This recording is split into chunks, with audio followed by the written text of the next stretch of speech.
Muy buenas noches, amados hermanos. Nos encontramos como cada día martes con un estudio más de la palabra del Señor. En clases anteriores hemos estado viendo lo que era la revelación de la palabra del Señor, lo que estamos viendo también la inspiración y la iluminación.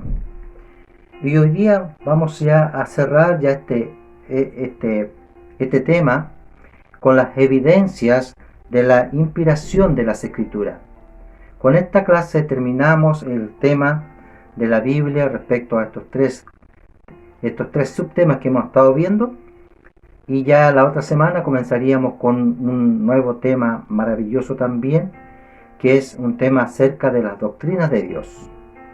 Así que vamos a partir de inmediato, en honor al tiempo que siempre es poco.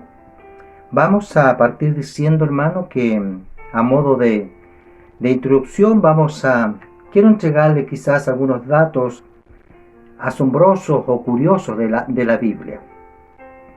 Quiero partir diciendo, hermano, que a través de toda la historia de la humanidad se han escrito cientos de libros. Quizás se han escrito miles de libros muy importantes, de mucho valor para el hombre. Quizás libros de ciencia, de física, filosofía, etc. Libros que sirven mucho. Pero hay un solo libro que está por sobre todos esos libros que se han editado, que se han escrito. Ese libro que está por sobre todos los libros es este. Es la Biblia, la palabra de Dios. Este libro está por sobre todos los libros que se puedan llegar a escribir. Va a estar siempre. Ahora, ¿qué es lo que hace a este libro tan particular? ¿Qué es lo que hace a este libro tan especial? Lo que hace tan especial este libro, hermano, que es el único libro que da las respuestas a esas inquietudes que el hombre tiene con respecto a Dios, con respecto a la vida, con respecto a la eternidad. Este libro es el único libro que da respuestas a esas grandes interrogantes que el ser humano se ha hecho siempre, como es: ¿de dónde venimos? ¿Para qué estamos? ¿Para qué existimos? ¿Y para dónde vamos? Este libro es el único que da esa respuesta a esas interrogantes, a esas inquietudes. Por eso es tan especial, por eso es tan particular nuestra Biblia. También podríamos agregar que este libro es el único libro, hermano, que goza de una protección divina. A través de toda la historia, desde que se fue impreso la primera Biblia, ha tenido ataques, este libro ha sufrido un rechazo en toda la historia, una férrea oposición a este libro. Pero sabe, como este libro goza de una protección divina, va a seguir existiendo, a pesar de que han tratado de destruirla por miles. ¿Y sabe por qué? Porque nuestro mismo Señor Jesucristo, Él afirmó en Lucas 21:33, Él dijo: el cielo y la tierra pasarán, pero mis palabras no pasarán. Por eso, esta palabra, hermano, esta maravillosa palabra que tenemos acá, va a seguir existiendo hasta el fin del tiempo, cuando se haya cumplido todo. Por lo tanto, goza de una protección divina. Otro dato curioso también: la Biblia es el libro más antiguo y al mismo tiempo el más actual, porque este es el pan celestial. Quizá usted, hermano, pueda ir y quiera comer un pan que le haya preparado su esposa la semana pasada, y usted va a tomar ese pan y no va a poder comerlo. Va a estar demasiado duro y quizás con hongo. Sin embargo, usted, cuando viene a este pan, usted puede comer este pan la semana pasada, va a la Escritura y busca esa misma porción y le va a encontrar algo tan especial como si fuera un pan calentito recién salido del horno, porque es el pan de vida. Usted puede leer hoy día esta escritura y la puede leer el otro mes y va a tener algo actualizado, algo para su vida. El mismo trozo, la misma porción, porque es el pan espiritual del cielo. Por eso es tan actual. También tendríamos que decir que es el libro más amado, pero al mismo tiempo es el libro más odiado. Es el libro más leído y también el más rechazado. Este es el libro, hermano, más eficaz. ¿Por qué? Porque provoca un impacto que transforma la vida de las personas. Provoca un impacto que transforma la vida y ha transformado la vida de millares, de millones de personas a través de la historia de la humanidad. Ha transformado vidas. Por eso es el libro más eficaz. Y eso hace a la Biblia tan especial. Y por eso hace que la Biblia esté por sobre todos los libros. ¿Se da cuenta? Cuán maravilloso es la Biblia. A modo de historia, se cuenta en una ocasión, cuenta la historia, hermano, que en tiempos de la Inquisición, cuando los cristianos eran perseguidos, o la mal llamada Santa Inquisición de la Iglesia Católica, por allá por el año 1480, cuando los cristianos eran perseguidos por el solo hecho de ser cristianos, se les perseguía, se les torturaba y se les mataba. Cuenta en una ocasión que la milicia de esa época, esto ocurrió en Europa, hermano, esto está en la historia, que la milicia llegó a un poblado, en un vecindario, entrando a las casas y buscando Biblias, buscando a los herejes, porque siempre estos estaban dateados a donde habían cristianos y se metían y buscaban, y si pillaban una Biblia, eso era una razón suficiente para llevarte a la muerte, a un juicio con tortura y posteriormente la muerte. Si tú no renegabas, si tú no renunciabas, ibas a morir. Se cuenta que llegó a un vecindario la milicia y en ese vecindario había una mujer cristiana. Y al darse cuenta ella que estaban registrando y estaban revisando las casas de los vecinos, ella corrió a buscar su Biblia. Y ya la milicia estaba entrando en su casa. Y ella no halló dónde esconderla. ¿Y sabe lo que hizo? Se cuenta que esta hermana escondió su Biblia en el pancito que ella estaba haciendo. En la masa que ella estaba preparando, envolvió su Biblia y la metió al horno. Y esos hornos no eran como las estufas de ahora.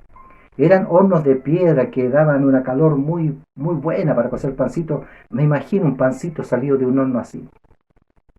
Mete al horno su Biblia envuelta en las masas y ya la milicia entró.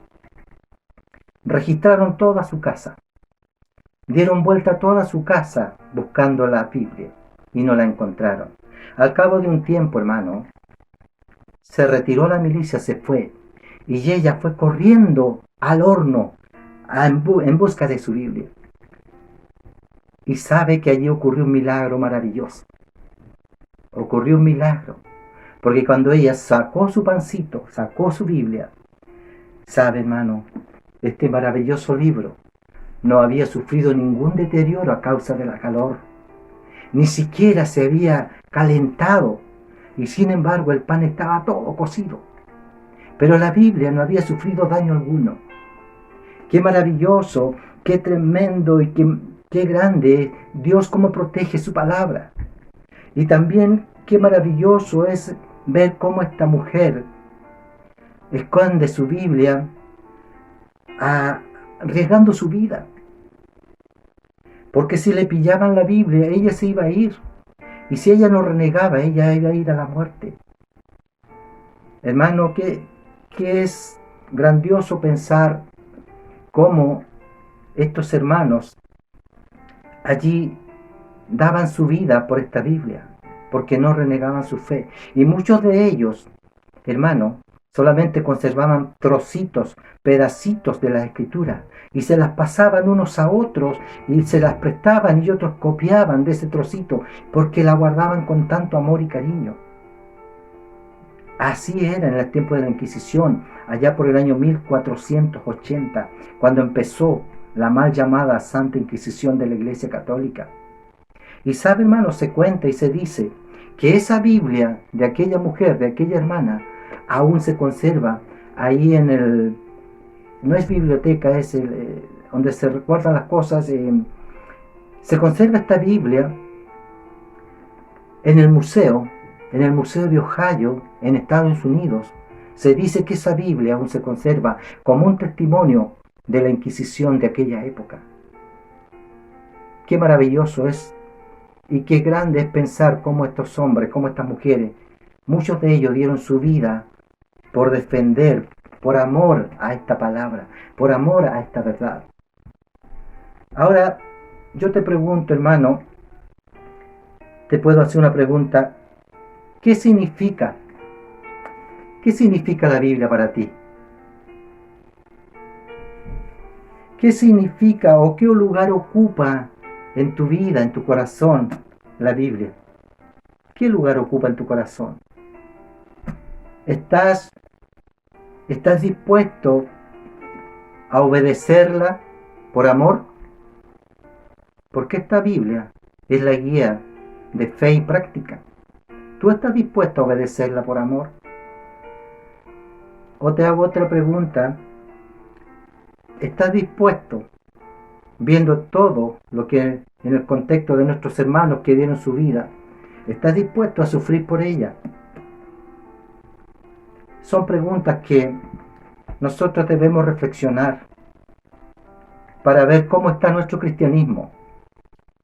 Los hermanos del antiguo, de esa época, dieron su vida.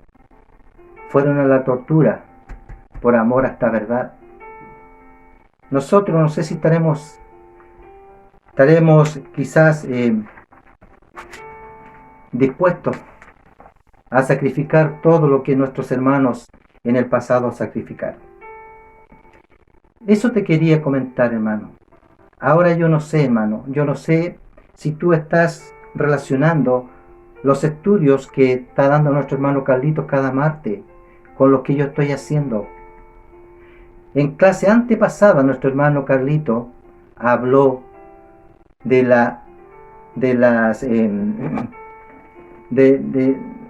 tus convicciones. No sé si tú te recuerdas. Habló de las convicciones como cristiano.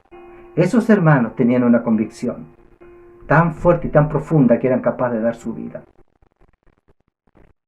No sé si tú estás relacionando. La clase pasada, nuestro hermano Carlito habló de la relación con Dios, nuestra amistad sincera con Dios. Hemos estado visto cómo Dios se ha revelado a nosotros por amor. Con un amor tremendo, Él se está revelando para que nosotros les conozcamos, para que tengamos una relación. Ahora, no sé si nuestra amistad con Dios es sincera, es honesta y pura. Debes empezar a relacionar estos dos estudios, hermano. Porque el Señor así lo ha querido. Él quiere tener esa comunión y que sepamos y le conozcamos más. Dicho esto, vamos a entrar a las evidencias que yo le decía. Vamos a hablar de las evidencias de por qué se dice que la Biblia es inspirada. Veamos esta evidencia, hermano. Decíamos en las clases anteriores que las mismas escrituras afirman ser inspiradas. Las mismas escrituras reclaman para sí la inspiración de las escrituras. Y veíamos en el Nuevo Testamento, y veíamos el pasaje de 2 Timoteo 3:16, que decía: toda la escritura es inspirada por Dios, útil para enseñar, para redarguir, para instruir, etc. Pero ¿qué dice el Antiguo Testamento? Esa parte no lo hemos visto. El Antiguo Testamento, amado hermano, también hay más de 300 afirmaciones acerca de la inspiración de las Escrituras. Hay más de 300 afirmaciones que comprueban que las Escrituras fueron inspiradas por Dios. Por ejemplo, hay una afirmación que aparece muchas veces en el Antiguo Testamento esa afirmación que dice, así ha dicho Jehová. Otra afirmación que también aparece y que dice, dijo Dios. Está dando a entender que lo que está escrito fue dicho por Dios, fue ordenado por Dios. Por lo tanto, es una evidencia de la inspiración de las Escrituras. También encontramos en el Antiguo Testamento que Dios dio orden para escribir lo que Él quería plasmar en la Biblia, en la Escritura. Ejemplo, hermano, ahora usted anótelo, anote estos versículos que yo le voy a dar, solamente la cita donde aparece esta evidencia. Usted lea después en casa con calma todo el capítulo. Lea por favor el capítulo. Ejemplo de esto donde Dios dio orden. Por ejemplo, en Éxodo 34:27, anótelo. Ahí encontramos que Dios mandó a Moisés a escribir la ley. Mandó mismo Dios. Y en Deuteronomios 17:18 también encontramos que Dios mandó a Moisés, pero mandó a escribir una copia del original de la ley. Mandó a escribir esta copia para los reyes, para el rey que se iba a sentar en el trono del pueblo de Israel. ¿Para qué? Para que ese rey tuviera esa copia y pudiera cada día mirarla y guiar a su pueblo conforme a lo que Dios había establecido. Para eso era la copia, para que la tuvieran los reyes a mano. Lamentablemente vemos a través de la historia que muchos reyes no tomaron en cuenta el consejo de Dios y se desviaron. Ahora, también encontramos en el Antiguo Testamento a los profetas, cómo Dios les daba órdenes y que escribieran o que dijeran lo que Él había dicho. Por ejemplo, encontramos al profeta Jeremías, que le mandó a escribir un libro. En este caso, mandó a escribir un rollo, porque recordemos que en ese tiempo no existía la Biblia todavía, eran rollos. Mandó al profeta Jeremías a escribir en un rollo todas las palabras que él había declarado para el reino de Judá. ¿Para qué? Para que ese reino no se aparte de su mal camino o se vuelva a Dios, porque ya estaban desviándose. También, hermano, eso lo encontramos en Jeremías 36:2. Anótelo y lea todo el capítulo. También podemos encontrar y podemos ver que mismo Jesucristo, mandó en muchas ocasiones, mismo Jesucristo reconoció en muchas ocasiones la autoridad divina de la Escritura del Antiguo Testamento. Y podemos encontrar afirmaciones que Jesús hizo como esta que hizo. Escrito está, dijo Jesús. Escrito está. También encontramos en Juan 10:35 que Jesús afirmó y dijo, las escrituras no pueden ser quebrantadas, o sea, no pueden ser cambiadas, no pueden ser violadas. Con esto Jesús está dando la autoridad que se merece la escritura de Dios del Antiguo Testamento, reconociendo esa autoridad divina. Eso es una prueba evidente de la inspiración. Qué maravilloso es, hermano. Ahora vamos a la segunda evidencia. La evidencia de la unidad y la armonía de la Escritura. Veamos esta segunda evidencia, hermano. Y podemos ver, y veíamos en clases anteriores, cómo cada libro, hermano, cada libro que fue escrito se ajusta y concuerda con todo el resto de la Biblia. ¿Se recuerda que hicimos ese comentario? Cómo esa armonía tan perfecta, esa unidad tan perfecta, concuerda con todo el resto de la Biblia. Y cómo encontramos que ahí no hay contradicciones en todo esto. No hay ninguna contradicción, no hay errores. Cómo hay una coherencia asombrosa y maravillosa, hermano, que está también sin contradicciones. Y esta coherencia, dijimos que era en torno, todo esto, esta escritura, esta coherencia es en torno a un solo tema, al tema central de las escrituras, que era ¿cuál? ¿Se recuerda usted? ¿Cuál es el tema central de las escrituras? Es la redención del hombre. Ese es el tema central de las escrituras. Y la persona principal de las escrituras, ¿se recuerda? Nuestro Señor Jesucristo. Todo gira en torno a esto. El tema central de las Escrituras es la redención del hombre. Y todos los libros coherentemente, perfectamente, concuerdan en ese tema. Qué maravilloso es, hermano, como podemos ver entonces aquí el tema, o mejor dicho de otra manera, el plan de salvación para la humanidad, en una forma perfecta. Ahora, tomando en cuenta, hermano, esta coherencia, esta unidad y armonía perfecta, tomando en cuenta que la Biblia fue escrita por 40 personas diferentes, de diferentes costumbres, de diferentes niveles económicos, o sea, también diferentes niveles educacional, que estas personas vivían en diferentes continentes, que no se conocieron nunca, que vivieron en diferentes épocas, porque la Biblia se escribió en un periodo de 1600 años. Pero sin embargo, a pesar de todo eso, hay una unidad y una armonía, una coherencia perfecta. Ahora, alguien podría a mí decirme que eso es posible. Alguien podría afirmar que se podría hacer eso hoy en día. No, eso es imposible. Esto solamente demuestra que detrás de esta escritura hay una mente superior, una sola mente que guió todo lo que se escribió. Y es la mente del Espíritu Santo. Es una evidencia contundente, hermano. Si tomamos en cuenta lo que le acabo de decir, es maravilloso entonces cómo la Biblia va teniendo estas evidencias que para mí son irrefutables. Veamos una tercera evidencia, que es la evidencia arqueológica.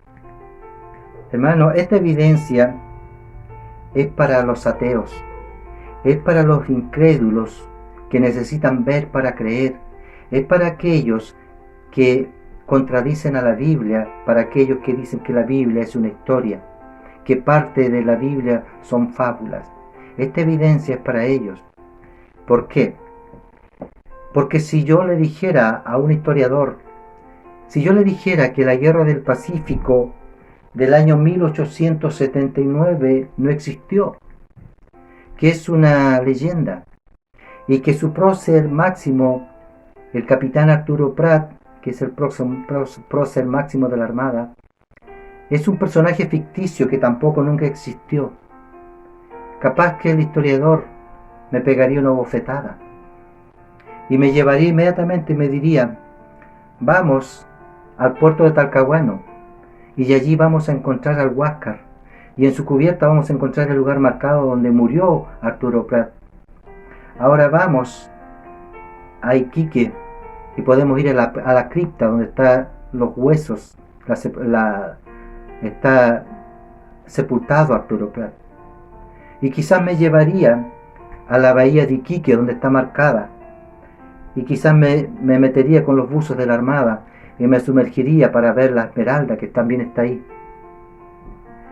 Y me diría: estas son las pruebas, tú las puedes tocar, son irrefutables. Y tendría toda la razón.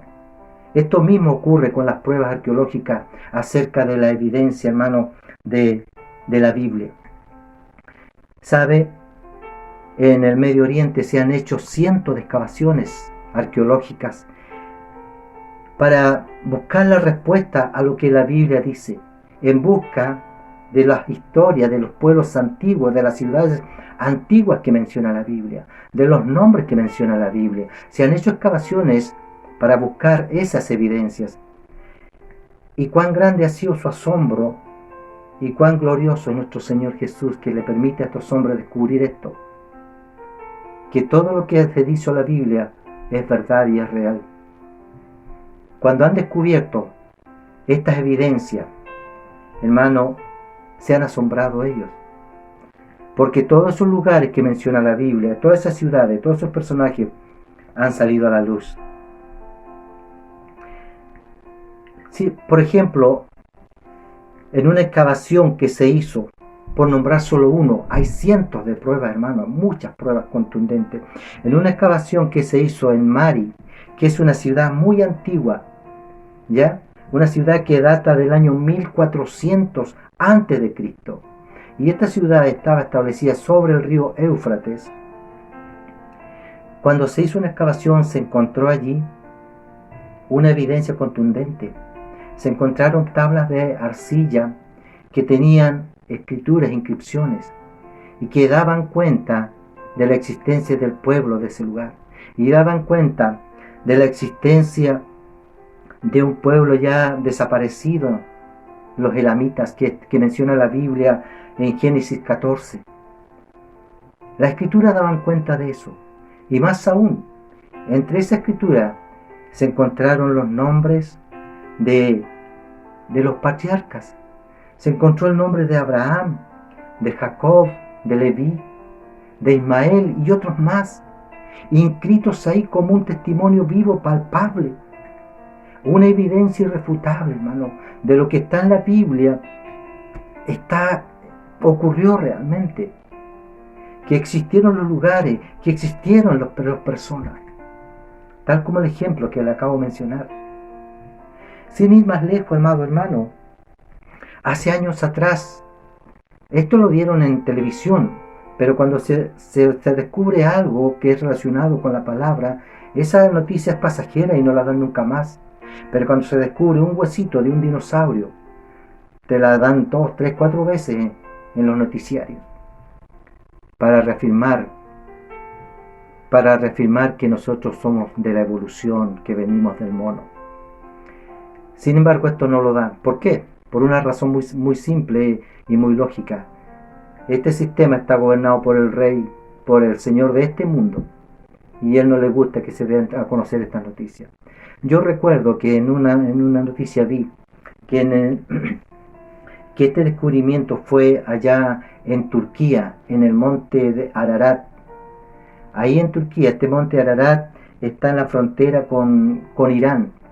Y ahí se descubrió, en un monte donde dicen que son las nieves eternas, porque nunca desaparecen, nunca se derriten un poquito y siguen existiendo las nieves eternas. Ahí se encontró, cuando un año que hubo mucha calor, las nieves se derritieron a tal punto que dejaron ver una figura entre las nieves, de forma de una embarcación. Y fueron allá y encontraron esa parte de la madera que se dejaba ver un poquito. Era una madera muy, muy, muy antigua. Y veían así a simple vista que era forma de embarcación. E inmediatamente los científicos fueron a buscar todo su equipo para examinarlo. Y fueron a la Biblia. Y asombrosamente, cuando ellos dijeron puede ser el arca perdida del diluvio, el arca de Noé, se dieron cuenta que cuando ellos midieron con los implementos que ahora tiene la ciencia, se dieron cuenta que esas medidas eran exactas a las medidas que salían en la Biblia. Qué maravilloso y asombroso cómo Dios permite que se den cuenta, para que no haya excusa, para que ningún ser humano, para que estas personas no tengan excusa. Era el arca de Noé y ahí sigue, debajo de las nieves eternas. Esto es maravilloso, hermano. Son evidencias irrefutables. Tenemos otra evidencia más, la evidencia del acierto profético. Podemos ver cómo todas las profecías se han cumplido a la perfección, con exactitud y precisión. Profecías hechas 700, 800, 900 años antes de lo que ocurriera, se han cumplido, hermano, con una manera tan precisa. Y podemos ver como ejemplo, el profeta Miqueas predijo que Samaria y Jerusalén serían destruidas y que solo Jerusalén sería restaurada. Eso lo predijo el profeta Miqueas en el capítulo 1, versículos 6, 9 y en el capítulo 4. Y eso se cumplió. Lo único que fue restaurada fue Jerusalén. Samaria nunca más. Isaías predijo la destrucción de Babilonia y también predijo que nunca más esta ciudad iba a ser edificada, que iba a ser destruida por el resto de su vida. Isaías 13, 19, 20, búsquelo, usted lea toda la historia. Y prueba de ello, hermanos, son las ruinas que aún existen hoy en día. Y sabe, estas ruinas son tan asombrosas porque esta fue una ciudad, fue una ciudad muy adelantada para su época, con una belleza extraordinaria para su época, con unos palacios extraordinarios. Se dicen que fue algo tan bello, se habla mucho de los jardines de Babilonia. Y podemos ver hoy en día a través de las pinturas, basado en lo que los arqueólogos han descubierto, realmente unas maravillas. Podemos ver a través de pinturas cómo las flores cuelgan de los palacios y de los balcones. Fue una ciudad extraordinaria. Y sin embargo, hoy en día son ruinas. Y cuando usted lea ese capítulo se va a dar cuenta que Dios dijo que esa ciudad iba a ser tan maldita, por decirlo de una manera, que iban solamente a habitar ahora. Iban a habitar ahí los chacales, los lobos, iban a aullar dentro de la ciudad, iban a habitar las cabras silvestres, salvajes, iban a pasearse por sus palacios, defecando y orinando, obviamente. También Dios dijo que ese lugar iba a ser un lugar de brujas, donde iban a encontrarse los brujos. ¿Se da cuenta? Todo eso se cumplió, porque hoy en día esta ciudad, Babilonia, solamente es historia y está, como Dios dice, destruida, abandonada, es guarida de chacales, lugar de brujas. Qué tremendo es cómo se han cumplido las palabras del Señor. Ahora sobre Jesús, hermano, sobre Jesús. Hay más de 300 también profecías que se cumplieron con su total exactitud. Miqueas, por ejemplo, hermano, Miqueas predijo su lugar de nacimiento, Miqueas 5:2. Él dijo el lugar donde iba a nacer Jesús, y eso se cumplió. Zacarías, también en el capítulo 9, versículo 9 al 10, Zacarías también predijo la entrada triunfal a Jerusalén, cuando Jesús iba a entrar montando un pollino. Zacarías en el Antiguo Testamento, 800, 900 años antes lo dijo, y se cumplió a cabalidad. En el capítulo 11 de Zacarías, también habló Zacarías y predijo el pago de las 30 monedas que iba a tener nuestro Señor Jesús por esa traición que iba a hacer por Judas. Lo dijo Zacarías y se cumplió. Ahora, hermano, todo lo que hemos leído, Isaías 53, qué maravilloso y qué tremendo es. Yo no sé si a usted le provoca lo mismo que a mí me provocó cuando por primera vez leí el capítulo de Isaías 53. Cómo ese capítulo narra con tanta exactitud, hermano, los sufrimientos de nuestro Señor Jesús. Cómo ese capítulo narra su inocencia, narra el silencio que Dios estuvo frente a sus trasquiladores, narra la oración que Él hizo a favor de sus transgresores, y narra cómo Dios iba a ser enterrado, cómo iba a ser su tumba entre los ricos. Narra su resurrección, todo en forma exacta, como ocurrió, cómo aconteció. Qué maravilloso es cuando a mí me llega mucho cuando leí esa parte que dice: varón de dolores, experimentado en quebranto, como que escondimos de él su rostro y no le tuvimos en cuenta, fue menospreciado. Varón de dolores. Después dice: más el herido fue por nuestras transgresiones, molido por nuestros pecados, dice ese capítulo. Fue llevado como un cordero al matadero y no abrió su boca ante sus trasquiladores. Este capítulo es tremendo, hermano. Cuando usted ve en Semana Santa la pasión de Cristo, eso no es nada. Porque la realidad fue que nuestro Señor Jesucristo fue molido. Fue desfigurado de tal forma que Él era solamente una masa humana llena de sangre. Si a ti eso no te conmueve, hermano, yo no sé.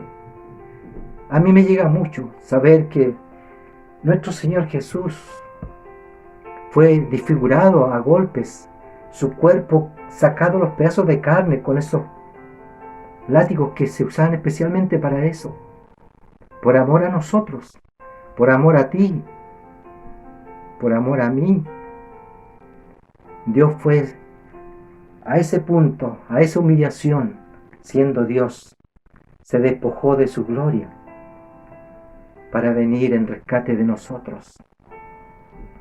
Todo eso se cumplió, hermano, a la perfección.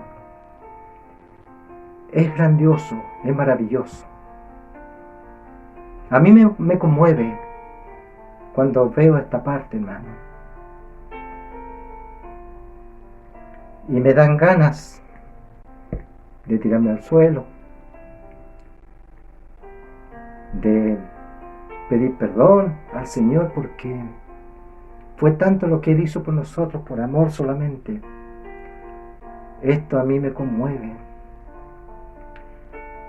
Pero maravilloso nuestro Dios, porque ahora Él vive y reina, y vive para siempre. Y solamente a nosotros nos resta ser fieles para que podamos un día verle allí en el cielo, en el reino de Dios. Y la última evidencia, una evidencia también que es maravillosa y que solamente es irrefutable para usted y para mí, es una evidencia personal. Con esta ya terminamos. Romanos 1:16 dice el apóstol Pablo, dijo, porque no me avergüenzo del Evangelio, porque es poder de Dios para salvación a todo aquel que cree, primeramente al griego y primeramente al judío y también al griego.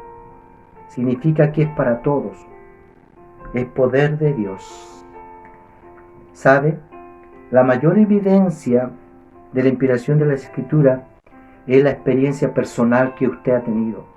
Esa experiencia personal que muchos, que millones de cristianos han tenido a lo largo de la historia, hermano.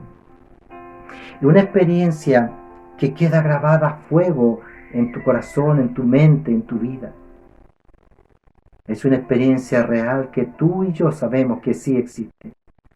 Y que el Espíritu da testimonio a nosotros de que somos hijos de Dios. Por esta experiencia, por este encuentro que tiene el ser humano cuando le ha aceptado al Señor, o cuando el Señor ha venido a su vida simplemente porque muchos de nosotros nunca quisimos aceptar a Dios. Pero esta experiencia nos quedó grabada. Si no, preguntémosle al apóstol Pablo la experiencia que él tuvo. Y nos vamos a dar cuenta que es una experiencia tan real y que nadie nos puede refutar porque nosotros la vivimos. Esta experiencia es maravillosa. Esto que Dios hace en nosotros, esta transformación, este cambio de mente, este cambio de idea, no la hace, hermano, ningún psicólogo, no la hace ningún psiquiatra, no lo hace ningún consejero, ni el mayor consejero del mundo. Solamente la hace el poder transformador de la palabra de Dios. Es una evidencia irrefutable. Con esto estamos finalizando este tema. Nos queda solamente la aplicación. A modo de aplicación, porque cuando uno estudia la palabra de Dios, cuando tú lees la Biblia, no es como leer cualquier libro. Tenemos que poner aplicación a nuestra vida. Cuando vamos a la Escritura tenemos que ver qué es lo que Dios nos está diciendo, qué es lo que Dios quiere de nosotros. Por eso dije, la Biblia es regla de fe y práctica. ¿Qué debo hacer ahora? A modo de aplicación, viendo todo lo que hemos estudiado, amado hermano, quiero decirte humildemente que cada vez ahora, a contar de ahora, cuando vayamos a la Escritura, vayamos con humildad y en oración, porque es la palabra de Dios. Vayamos a la Escritura con toda humildad y en oración a Dios, pidiéndole al Espíritu Santo, hermano, que abra nuestro entendimiento para entender lo que Dios quiere hablarnos. Pidiendo al Espíritu Santo, hermano.